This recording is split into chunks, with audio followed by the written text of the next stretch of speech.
Amazing job. Thank you for the update. Yes, they're extraordinary. Yeah. Thank you. Bye. It's 14 minutes past 7. Well, when police are called to a noise complaint, it usually means a party's got out of control or a neighbour's cranked up the stereo too loud. But in some Australian suburbs, the source of the problem is now the local church. One of the churches caught up in the unholy row is the Metro Church in Brisbane. Its services have been likened to a rock concert.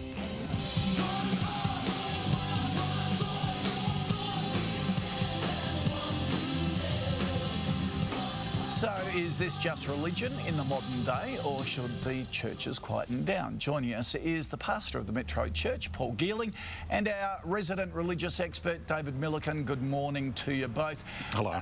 Paul, it does sound more like a rock concert than a church service. Why? Why so loud? Well, it's maybe not a rock concert, but it is passionate people in church, and I suppose in a high-tech generation we're trying to use every medium to communicate a positive life message to teenagers, young people and families. That may be the internet, music, Twitter. Some of that footage might have been on Twitter today. Yeah. Can you understand some of the complaints from your neighbours, and have you tried to work with them to overcome the complaints? Yeah, we've been working with our neighbours and the council. Look, we're not wanting to be in conflict with our neighbours, but also the church has been there 25 years, and when it was first formed, it was an industrial area, and now it's a high-density housing area. But we've also had complaints about some of our programs to the underprivileged and the homeless in the city. We have a legal clinic, free legal clinic, and food hampers. I think it's a vibrant community with a lot of traffic in the area. Okay, because, you know, there's all that love thy neighbour type thing that we all try and live by. And I suppose one of the complaints is 8 hours of music like this during the day. That's got to test anyone's sort of patience, doesn't it? Yeah, look, I don't think it's 8 hours. It would be a long sermon that I preached if it was 8 hours. Most young people couldn't have concentration for that long. But look, we're really trying to work within the community. We want to be a positive player in the inner city community of Brisbane. Okay. All right, David, what do you think of this? Is this the modern way of Christianity, the way to get the new breed of Christians to stick with the church? Well, look, I'm a Uniting Church minister, so I've got to say that I'm happy that there are any churches out there that are creating a noise in the community. But yes, you're right. I mean, the fastest growing section of Australian Christianity are churches that you would call in a broad sense the charismatic churches, and this church is one of those. So they are growing rapidly, and in that sense, I guess you could say that this is the new face of Christianity in Australia. Okay, I suppose it's no different, really. It's a different sort of music, but to gospel in the United States, those sorts of churches, David.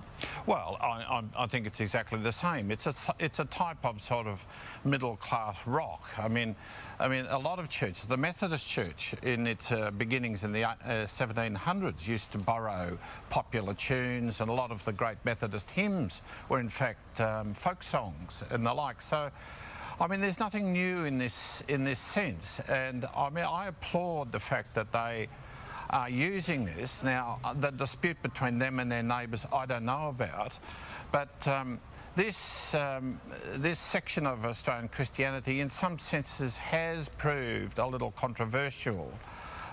It tends to have a very large turnover. Some recent sociological studies have shown that some of the big charismatic churches like Hillsong and the like have turnovers each year of up to 20%, which is a huge number of people. But I think, in a sense, it is meeting a need. People don't want religion that's boring.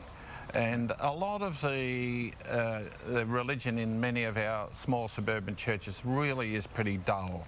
So in that sense, I think these new churches are adding this new energy within Australian Christianity. Yeah, and that turnover could be people sort of maturing, getting a bit older and going for the more conventional church. Paul, is this sort of format mainly get to the 25 to 35-year-olds with families that maybe wouldn't have gone to church normally?